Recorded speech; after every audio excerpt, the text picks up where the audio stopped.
Bernard Pongui, le saviez-vous que tu es très écouté, suivi et d'ailleurs respecté dans toutes les diasporas congolaises du monde entier. Et n'oublions pas qu'au Congo, Brazzaville aussi, on vous suit, on vous écoute. Eh bien oui, tu es devenu quelque part un leader d'opinion. Un leader d'opinion.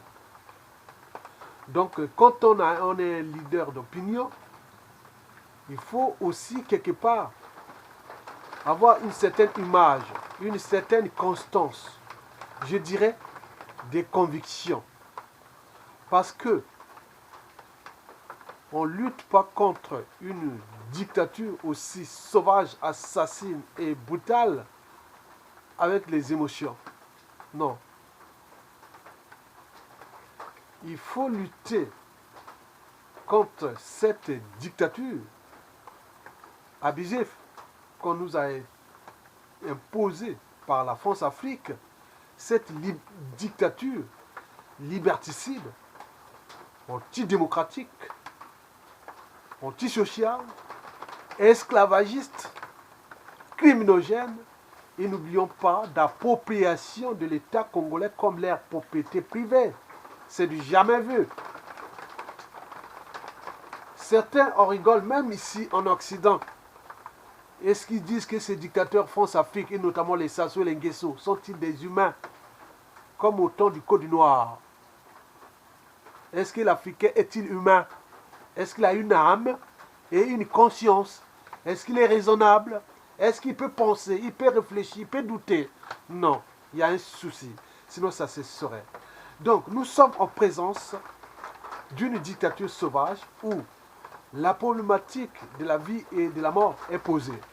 Parce que ce dictateur ne cesse d'apporter à ses semblables, à ses sujets ou à ses esclaves heureux que l'indignité, la privation de liberté et surtout la mort, qu'il appelle la paix éternelle. Donc, par conséquent, dans ce type de combat face à ce genre d'individus, il ne faut plus chercher à diviser. Parce que ça arrange le dictateur.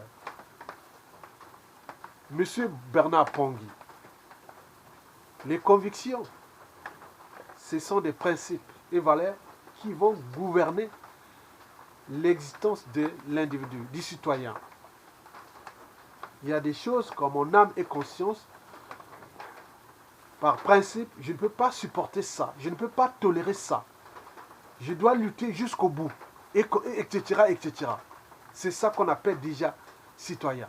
Donc, vous êtes un citoyen. Et qui est aujourd'hui respecté.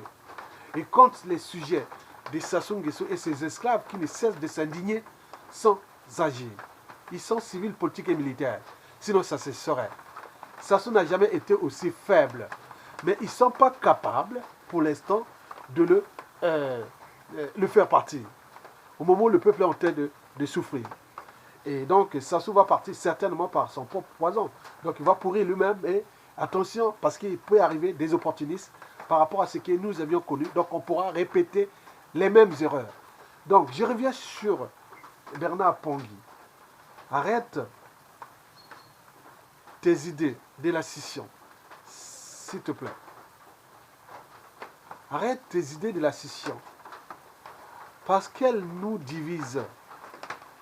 Et donc affaiblit la résistance nationale et la rend d'ailleurs géopolitique, c'est-à-dire nord-sud. Et c'est pas bon. La priorité aujourd'hui, c'est Sassou dégage, point barre, par tous les moyens disponibles. Étant donné que tous les indicateurs sociopolitiques, macroéconomiques et géopolitiques, tous sont au rouge, hein, au niveau périphérique aussi. Donc Sassou peut partir à tout instant. Il nous manque que les détonateurs, ça ne sert à rien de diviser. Parce qu'en parlant de la scission, ça arrange Sassou Nguesso. C'est l'art de diviser pour régner. Donc il faut éviter d'utiliser ce type de langage dans la communication politique que nous faisions dans les médias et réseaux sociaux. Il faut avoir un langage commun. Sassou dégage l'unité nationale. Même s'il n'y a pas d'unité nationale. Parce que ces gens-là, depuis ces années-là, 60 à nos jours, n'ont jamais construit cette unité nationale. Peut-être ça sera nous qui allons la construire pour la laisser aux générations futures de la construire. Parce que l'unité nationale ne se décrète pas. C'est comme les épreuves, ça se surmonte. Donc nous avions un certain nombre d'individus conscients et engagés, et qui sont là, et qui certainement à la chute de Sassou Nguesso, qui vont prendre les responsabilités de ce pays pour le repenser. Mais pas avec les idées du passé, de la scission, de la division. C'est pas bon. Ça crée un climat de méfiance et de défiance. Dans une lutte, on fait toujours confiance à quelqu'un. On fait confiance à une association, à des gens et compagnie. Et la confiance crée des liens, soude des liens sociaux. Et derrière la politique et autres, c'est toujours des liens sociaux, amicaux et compagnie. Mais quand on n'a plus confiance, on rentre dans la méfiance. On se méfie de quelqu'un. On se méfie d'une institution, on se méfie point. Et quand la méfiance devient récurrente, c'est-à-dire répétitive, et alors là, on rentre dans la défiance. La défiance, c'est qu'on évite. Il y a des gens qu'on évite. On dit non merci, je ne veux pas. Vous avez très bien compris. Donc, par conséquent, la solution, le problème que nous avions au Congo, c'est d'abord Sassou Nguesso, point barre. La solution n'est pas dans la scission. Non. La solution n'est pas dans la scission. Bernard Pongui. Vous savez, nous avions souffert ici, dans la diaspora congolaise de France, surtout pour les 5 dernières années, je dirais même 7 dernières années. C'était déjà en 2012 à peu près. Au moment où la majorité des nordistes rentraient dans la résistance active, dont j'étais présent en allant jusqu'à la mise en place des assises nationales du Congo sur la place de Paris. Mais on venait toujours nous gaver, hein, avec l'histoire de la scission, l'État Sud-Congo, l'État Sud-Congo, l'État Sud-Congo. Mais c'était chiant. C'était chiant. Donc nous, on cherchait à les raisonner. Non, l'État Sud-Congo, le problème, c'est ces nordistes, le problème, c'est l'embauche, le problème, c'est... Attendez. Mais paradoxalement, on a retrouvé les mêmes qui alimentaient, hein, qui faisaient la comédie de cet État Sud-Congo. Et les mêmes, on s'est retrouvés au mangeoire de Sassou et de sa Marie-Antoinette. Et beaucoup faisaient les aller et retour entre Paris et Brazzaville, en même temps qu'il alimentait les problématiques de la scission nord-sud. Alors que le problème, ce n'est pas Sassou Nguesso, c'est d'abord nous-mêmes, Congolais. Parce que Sassou Nguesso n'est pas seul, il tient sa tyrannie parce qu'il y a des complices, il y a des traîtres, il y a des collabos et autres, ils sont du nord au sud, de l'est à l'ouest. Et ce qui, d'ailleurs, en 2015, j'avais publié un article, j'étais tellement... Bon, ça sortait de mon cadre, de mes principes et valeurs, de mes convictions. J'étais simplement pour dire non, voilà, vous n'avez pas le monopole de faire ça. Et c'est à ce moment-là, en 2015, j'avais publié ça dans mon blog et aussi relayé par congoliberty.com, création de l'État Nord-Congo. Je l'avais créé. Ce n'était pas pour faire ce qu'eux ils souhaitaient faire dans les amalgames. En fait, ils étaient là dans les amalgames. Et donc, moi, j'ai créé ça et la plupart des résistants, les grands, moi, je vais citer les grands de la résistance, ils disent, ah, Jacques Longa, c'est pas possible. Tu veux maintenant créer ton État aussi Nord-Congo comme les gens là? J'ai dit non, c'était pour les dire qu'ils stoppent. Ça commence à bien faire. Donc, le principe, c'est d'abord ça sous-dégage. Et le reste, on verra après. Mais pourquoi venir toujours alimenter, décourager les gens? Alors que c'est les mêmes, on les voit là dans les réseaux des Sassou Nguesso et compagnie. Arrêtez. Donc, et majoritairement, ces personnes qui alimentaient l'État Sud-Congo, c'est tous du Sud-Congo, ça c'est sûr. Et aussi, il allait au Monjoie des Sassou Nguesso, c'est connu, il y a des fiches. Et d'ailleurs, en 2015, j'avais en profité de la même situation, dit non, mais si le Sud est aussi uni Dans une vidéo que j'avais fait avec Tamba Tamba, dans le Val d'Oise, dans Paris Nord, et en région parisienne ici. Bon, je l'avais dit, non. Le sud de Brazzaville, à Pointe-Noire, c'est 2 tiers de la population, 2 tiers des villes stratégiques, 2 tiers de l'économie. Le pétrole d'ailleurs est exploité au large. Demandez seulement des gens de Brazzaville à Pointe-Noire, désobéissance civile, tout le monde reste chez soi, désobéissance totale, ville morte pendant 20 à 30 jours. Sassou Nguesso tombe. Est-ce qu'il y a eu? Non. Sassou a nommé ses premiers sinistres du Sud Congo, non. Ses sinistres ministres sont du Sud Congo et tout ce monde-là. Donc, ce n'est pas le problème nord-sud. Parce que la valeur de l'individu n'est pas par association. Ce n'est pas le fait d'être blanc qu'on est intelligent. Ce n'est pas le fait d'être noir qu'on est bête.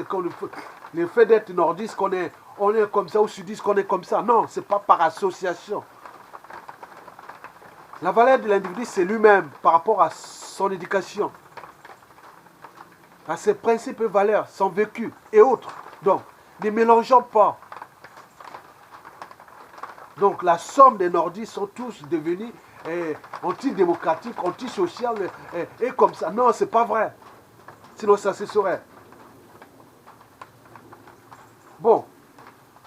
Donc, je vais demander dans cette vidéo de Sali Tamba Tamba en 2015, je pense que c'était au mois de mai, à peu près, demander la désobéissance civile, ville morte dans tout le sud Congo. Pour que celui qui vient de prendre le pouvoir, il prend. Déjà, pendant le référendum de 2015, si c'est tous ces gens majoritairement du Sud, non, on a dit que s'il passe, carton rouge. S'il passe, on va jusqu'au bout pour le faire déposer. Il y aura un gars du Sud parmi les Kolila ou les Tchatima Biala, tous ces gens. Il y aura un gars qui aurait pu prendre le pouvoir là. Mais pourquoi ils ne l'ont pas fait? Ils sont allés au mangeoire du pouvoir de Sassou, soi-disant du Nord, et vous demandez la scission, alors que vous avez aussi beaucoup de traites aussi. Arrêtez. Donc, je vous dis que si vous voulez faire la scission là, il faut le demander à Sassou. Aujourd'hui, c'est un tribaliste. En plus, il a des alliés dans le sud. Faites-le maintenant. Parce qu'après Sassou Nguesso, ça sera trop tard. Parce que d'abord, dans la Constitution, le Congo est un et indivisible. Et donc, par conséquent, celui qui viendra après Sassou faire ça, nous appliquerons les règles du droit, de la souveraineté. Donc, les gens pourront avoir des problèmes avec la justice au Congo. Et même d'indignité, classé d'indignité. Bon, donc, deuxième cas, au cas où ça tient, puisqu'il y a toujours ces gens au Congo qui n'aiment pas leur pays et qui croient qu'en divisant, on va être unis. Non. On nous a construit des mosaïques des tribus, hein, ces pays-là. Mais nous ne sommes pas capables de s'entendre et repenser les modes d'accession au pouvoir, d'organisation politique, économique, sociale sur différentes échelles. L'enjeu est là, comment repenser le fédéralisme, comment repenser les régions semi-autonomes. Et que je connais les atouts de ma région, je peux aller chercher des partenaires économiques par-ci par-là et développer ma région, une diversité de régions, de autres. C'est ça qui devait se faire après Sassou Nguesso, au lieu de parler de la scission. Non. Le fédéralisme va arriver au Congo, avec les modèles que nous allons penser en tenant compte de nos réalités culturelles. Bon, le deuxième cas qu'on pourra se retrouver, par exemple, au cas où Sassou part pour cette scission, bon, si ceux qui tiennent, on pourra arriver certainement d'abord à un référendum. Mais un référendum ou autour de détermination, vous avez vu que le Congo a changé, et tout a changé, les gens sont mélangés. Vous avez vu les élections de 92 et aussi et cette volonté qui s'est exprimée pendant le référendum anticonstitutionnel du Nord au Sud, ils ont refusé. Vous voyez comment l'élection présidentielle, comment ils ont voté. Donc arrêtez de croire que vous êtes dans vos formules du passé. Non, le Congo a changé et va changer tout au long de ce 21e siècle. Par conséquent, vous allez faire un référendum ou autodétermination et qui ne sert à rien, qui ne servira à rien, mais qui va payer le coût déjà financier pour organiser tel événement et qui ne sert à rien. N'oublions pas qu'il pourra arriver une guerre ou au cas où 70% des Congolais disent non, mais si il arrive une situation, on pourra se retrouver dans une guerre. Ça, c'est sûr et certain. Et qui va payer ce coût humain, qui va prendre ça en compte. Alors que les priorités, ce n'est pas ça. Mesdames, Messieurs, peuple congolais, j'appelle ici à Bernard Pongi. Donc, j'ai l'alerte et je vais à sa conscience. Bernard Pongi, je t'informe que ni le Nord, ni le Sud ne sont pas unis. Pour preuve, vous voyez déjà ce qui, historiquement déjà, vous êtes un scientifique, il faut avoir des preuves, il faut voir là, il faut analyser la situation sociopolitique du Congo. Quand les sudistes sont entre eux, ils sont antagonistes. Ils deviennent dialogiques, synergiques et complémentaires quand ils sont présents des nordistes. Inversement au nord. Donc il y a un souci pour nous. Regardez déjà ce qui s'est passé de 92 à nos jours, dans la partie sud, quand ils sont entre eux, entre sudistes, qui est la chaîne des traitises. Au nord, pareil. Regardez ce qui s'est passé là, dans la guerre du Poule. Comment vous allez gérer ça, le passif de l'Issouba et tout complet. Vous allez gérer ça comment? Entre vous, vous allez faire entre les poules et les Nivolais, et compagnie, mélanger, autres. Non. C'est une situation sociopolitique. Tragédie que nous devons la réparer avec intelligence et méthode. Parce qu'elle couvre depuis plusieurs années. Depuis l'indépendance jusqu'à nos jours, passant par le pouvoir de l'Issouba, Denis Sassou Nguesso 2 et 3 aujourd'hui. Bon, donc c'est une situation compliquée que nous devons aller dans avec intelligence et méthode. Mais le but est d'abord de faire partie de celui qui devient le problème. Regardez là, aujourd'hui, ces derniers temps, ceux qui veulent aller au mangeoire de Sassou Nguesso, comme si le destin du Congo doit se mélanger avec le destin des ambitions personnelles et politiques des uns et des autres. Comme si pendant le troisième Reich d'Adolf Hitler, qui a duré 13 ans entre 1933 à 1945, les Allemands devaient dire non, notre destin dépend maintenant que d'Hitler. Mais où est Hitler aujourd'hui? Et la suite de l'Allemagne, on la connaît. La France, pareil, l'État Vichy. À la libération, on a épuré 120 000 collabos. Donc le destin du Congo ne dépend pas de Sassou ni de ses acolytes ou des soufis ou autres. Non, c'est nous-mêmes qui doivent être entourés des gens qui ont la même mission que nous. Aller jusqu'au bout et récupérer ce pays et le reconstruire. Vous connaissez l'histoire des États-Unis avec les guerres de sécession des années au 19e siècle. Aujourd'hui, la puissance économique, ils se sont soudés. Mais ils ont fait la diversité des États. Même au Canada, la province de l'Ontario, l'Alberta et au Colombie-Britannique, le Québec, et autres compagnies. Vous voyez la diversité. Moi, je suis calé sur la géopolitique mondiale. Je suis calé sur l'histoire des peuples et des civilisations. Même les civilisations comparées. Si on peut faire ça, je suis calé de toute l'histoire du monde et d'Afrique.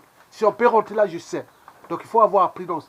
Et les raisons pour lesquelles il faut avoir des gens qui ont des stratégies et autres. Sinon, on va se retrouver demain dans le trou noir comme du piège France-Afrique qui va nous imposer encore un autre dictateur ou autre, et comme le fut avec l'Issouba qui a fait des erreurs. Et nous n'allons pas recommencer ces erreurs-là. Donc, le problème de Sassou Dega n'est pas géopolitique. Le problème de nord, sud, est, ouest. Ce n'est pas le problème des Teke, des Bateke, non. Ce n'est pas le problème des Ngala, non. Ce n'est pas un problème de Bakongo, non. C'est pas, non, du nord, sud, non. C'est un problème national. Parce que cette situation, elle est aussi visible quelque part en Afrique. Au Gabon, ils vivent la même situation. Au Cameroun, au Tchad. Donc, il y a une géopolitique qui est la France-Afrique qui est en train de nous tirer vers le bas. Il s'agit bien d'un suicide collectif. Sinon, on ne prend pas conscience. Si on ne prend pas conscience, parce que nous avions les ennemis qui est la France coloniale, et qui ont été garder ses sous-préfets, ses pions et autres. J'ai lu sur les réseaux de Centrafricains, aujourd'hui sur Facebook, ce matin, que le dictateur Idriss Déby souhaite coûte que coûte mettre hors d'état de nuire à l'air bazar au Centrafrique, non? Idriss Déby veut coûte que coûte mettre hors d'état de nuit ou à neutraliser à cause de Touadéra. Vous savez qu'il a aussi son cheval de Troie au Congo-Brazzaville. Donc, Touadéra est pris en tenaille entre Idi Déby et Sassou Nguesso. Donc, il se bat. Mais Magui, il est en train de se battre là-bas. Donc, vous savez que les relations entre nous, au Congo, au Cameroun et autres, après la chute des dictateurs, vont être problématiques avec la France, qui n'a pas compris. Et qu'il s'agit bien sûr d'un suicide collectif. Donc, le problème de notre situation au pays n'est pas géopolitique. Elle est d'abord nationale et aussi tient compte de cette France-Afrique qui a placé ses pions qui les tiennent. Hein? Vous comprenez? Donc nous, le but est de déjouer déjà ces mauvais-là. Donc vous avez vu le cas du président Jean-Marie Michel Mokoko, l'homme de synthèse. Parce que s'il arrive quelque chose, je vous l'ai dit, la situation sera compliquée pour la presse Sassou. Entre le nord et le sud, il faut quelqu'un qui a une synthèse, une expérience, un retour, une histoire quelque part. On veut quelqu'un qui vous rassure au niveau national. Mais là, s'il passe, Mokoko, pour X raisons, c'est la voie ouverte à tous les excès, des revanchards et autres.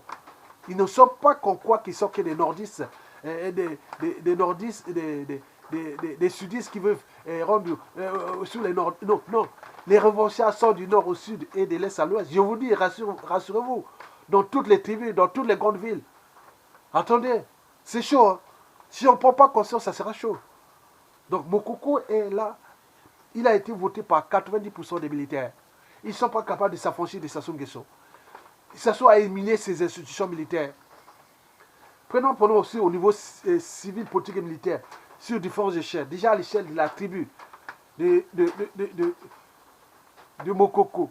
Vous avez vu comment on l'a trahi? Ils vont venir se plaindre demain. Oh oui, Mokoko est parti et Sassou nous a fait. Attends, c'est pas fini cette histoire-là. Nous sommes qu'au début, on ne sait pas comment va se terminer les rapports inter-ethniques, inter-tribales par la suite. Au moment où la volonté générale est contre ce clan, Sassou et les Nguesso et leurs dignitaires, on ne sait pas comment va se terminer cette histoire. Donc, la scission, ce n'est pas le problème. Le problème, c'est Sassou dégage. Alors pourquoi nous n'arrivions pas à nous entendre sur un projet commun? Mais parce que nous avions des problèmes. La problématique congolaise est anthropologique et culturelle à la fois. Au regard de la condition sociale et voire existentielle, est-ce que nous sommes des individus? Est-ce que nous sommes des citoyens? Est-ce que nous sommes un peuple? Est-ce que nous sommes des citoyens? Bernard Pongui. Eh bien oui.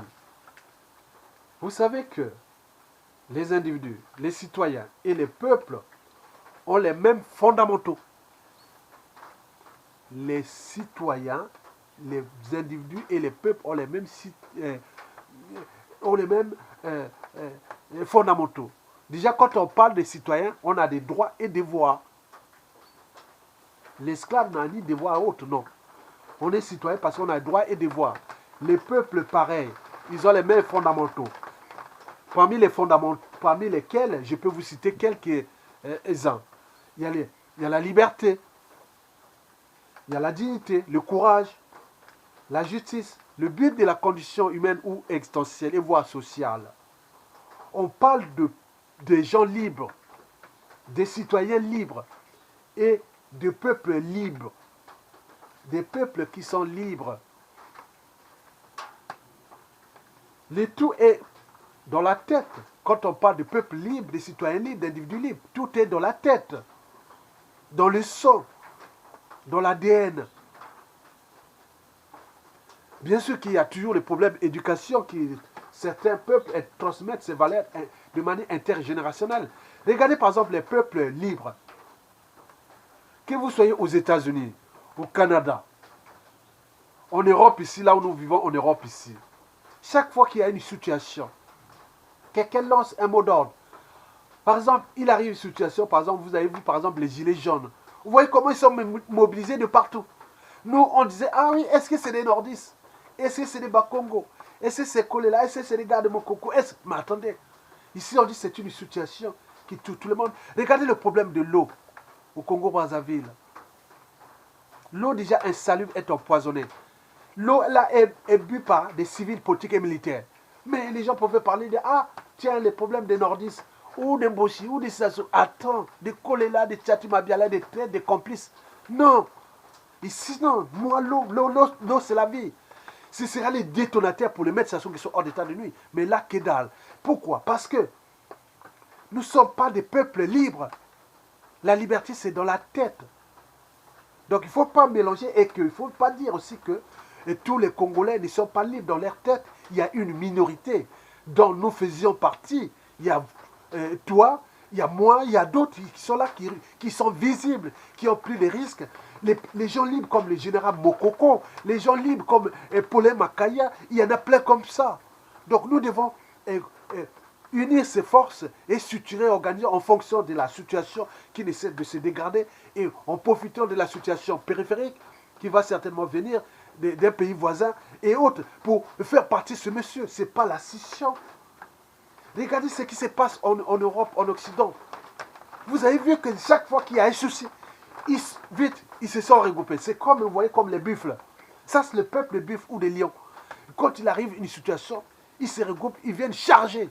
Les prédateurs, parfois, il y a la casse des côtés. Regardez les buffles. Regardez les lions, comment ils se structurent pour attaquer les proies. Donc, ça, c'est le peuple. On voit ça dans les peuples occidentaux, blancs, ou quelque part en Asie aussi. Et n'oublions pas, dans le monde arabe. Mais nous sommes, il faut que nous soyons devant les faits accomplis pour réagir. Et on cherche, on déplace les problèmes, en même temps on déplace les solutions. En déplaçant le problème Sassou sur la scission. Mais c'est du pain béni pour Sassou. Arrêtez. En déplaçant l'enjeu de Sassou dégage sur le problème que France-Afrique. Arrêtez. Sassou est au Congo. On a des civils et militaires, on a des gens qui peuvent prendre les responsabilités. Arrêtez. Déplacer le problème du Congo sur le problème des tribus. Et non, arrêtez. C'est d'abord, on a le même but de la condition humaine. La liberté, la justice, la dignité, l'accès à l'eau potable, à l'énergie, à la mobilité, au cadre de vie, aux soins, à l'éducation et compagnie.